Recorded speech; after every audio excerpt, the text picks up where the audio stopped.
walks by my seat, mumbling to herself, "Something smells like smoke." I looked up. I'm in row 27. I could see smoke coming from row 19, 8 rows up. It wasn't a lot of smoke at that time, and it looked like it was coming from the floor. So I unbuckled my seatbelt, took a few steps up the aisle to get a better look, and then it burst into flames across the floor of the seats and up the wall to the ceiling. When it burst into flames, people were screaming, "Fire, fire, terrorists, water, water, water, we need water, somebody get water." Flight attendants were screaming. The pilot comes on the intercom and says, "Emergency landing," and starts speeding up. And while this is going on, the terrorist man's being hauled off into the first class area by a couple passengers. We are 5 days into this, and we've not seen any surveillance footage. The media doesn't seem concerned about eyewitnesses seeing a man videotaping the whole flight aimed at this guy. When we first took off, I noticed about 10 seats ahead of us to the left-hand side, he had a camcorder, and I didn't think much of it. I thought maybe this was his first flight and was just excited. And then when the actual incident occurred, I looked up, and he was the only one standing and filming the entire thing. That's obviously an accomplice or a handler or something. We've got this other guy getting him through security. I mean, any other comments? When we were being detained in Detroit, we were held in an area of the baggage claim area. All the passengers from our flight, there was nobody except for some law enforcement personnel. After we had been there for about an hour, all the time with our carry-on bags, 3 bomb-sniffing dogs were brought in. One of them sat down by the bag that was brought in by the man in orange. He had an orange. He appeared to be of Indian or Pakistani or some similar descent, maybe around age 30. He was walked back to a room, not in handcuffs. He went in the door. He was in there approximately an hour. When he came out, he was handcuffed, taken away. An FBI officer came up to the group of the rest of us passengers and said the following, which is not exact but close: "You're being moved to another area. It's not safe here. I'm sure all of you saw what just happened and can figure out why you're being moved." We were taken to a customs area, and they brought bomb dogs and checked all the luggage with that. Another person was taken aside and handcuffed and brought out, and we were moved into another room for safety reasons, they told us. My story on this has been the same all along, and the FBI now has 5 versions of their story, which I clearly lay out with a time period and with each version, and they're not credible. There is absolutely no excuse for the reason why. Number one, we were left on the plane for 20 minutes, not knowing if there was another bomb there. Number 2, security allowing us to take our carry-on bags off the plane, and we stood there with all of our bags together for an hour until the bomb-sniffing dogs arrived. And then, after they found one, well, then we're moved to another area, and now they don't want to talk about the man who was taken away.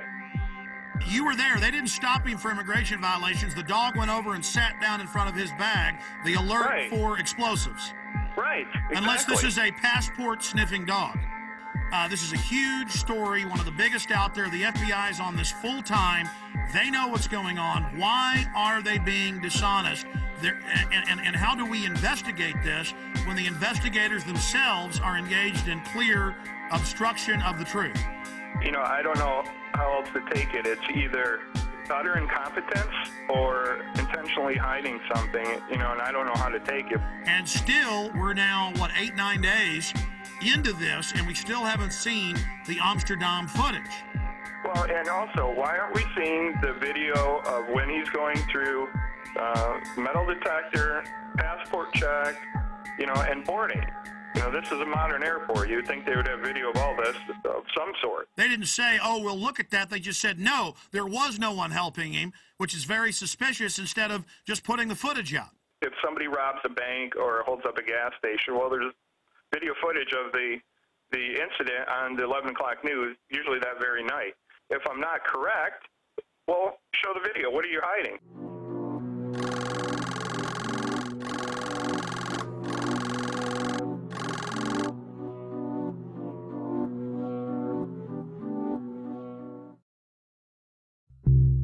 Well, now, Sunday it came out, 5 days ago, 6 days ago, authorities were watching different Nigerian on Christmas Day flights, CNN.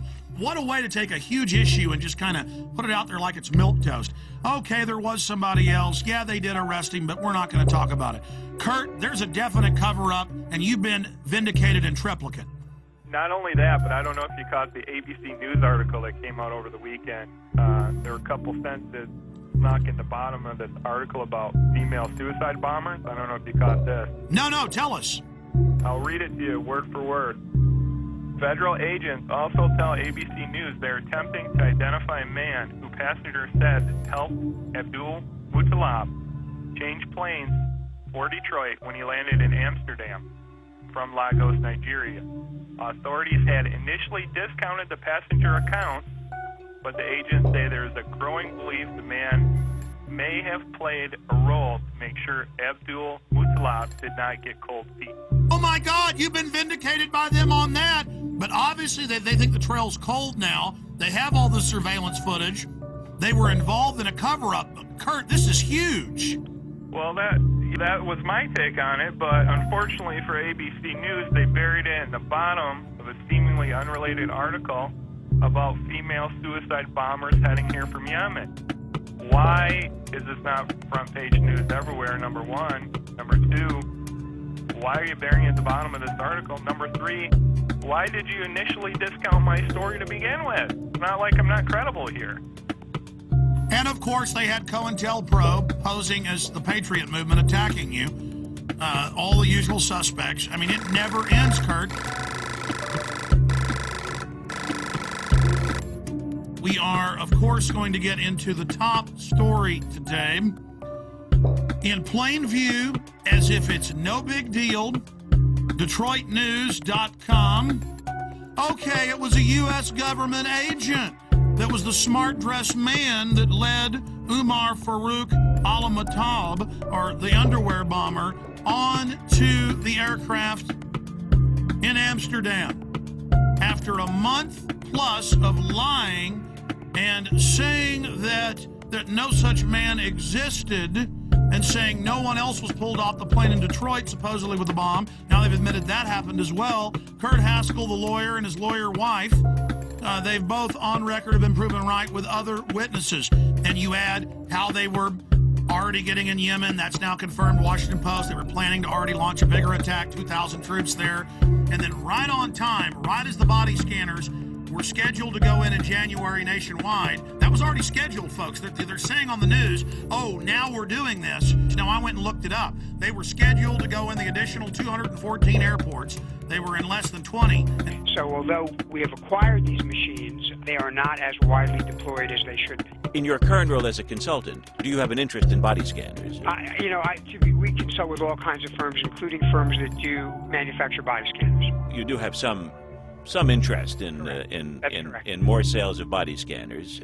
As well as a lot of other security measures. But I would point out that I've talked about this for probably the last 3 years. Read what the scanners do to your body. And the TSA guys, again, you need to know why you're going to be dying in 5 years of cancer. Go ahead. And then we find this article about terahertz waves, which is what they use to do this scanner. This came in today. And according to one of their studies, I'm just going to read this real quick. Terahertz waves are in the electromagnetic spectrum between microwaves and infrared. And they pass through non-conductive materials such as clothes, paper, wood, and brick. They say the forces that are generated by these THZ fields are tiny and resonant effects that allow the THZ waves to unzip double-stranded DNA, creating bubbles in the strand that could significantly interfere with processes such as gene expression and DNA replication. So step in the microwave.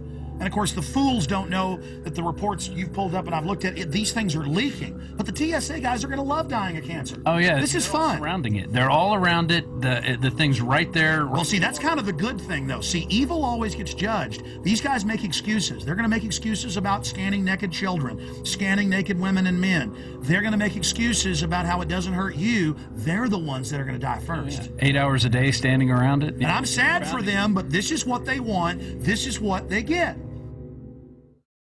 This is a test of the emergency alert system.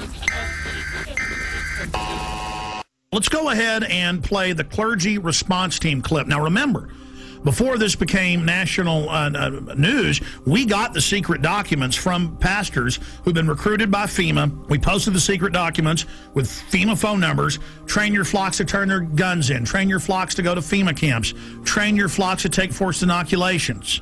People didn't believe us, just like they didn't believe the MIAC report. Then, suddenly, local news began reporting it, but like it was a good thing. Now listen, will martial law ever be a reality? And the preachers are there, being paid by the government, faith-based initiative, now continuing under Obama, to tell their flocks to do what they're told by the authorities, and the government's biggest threat is the American people. That's a quote. So this is specifically the pastors getting ready for us to go to FEMA camps. And there's thousands of pieces of evidence like this, and Glenn Beck's saying it doesn't exist. Here it is. Law ever become a reality in America? Some fear any nuclear, biological, or chemical attack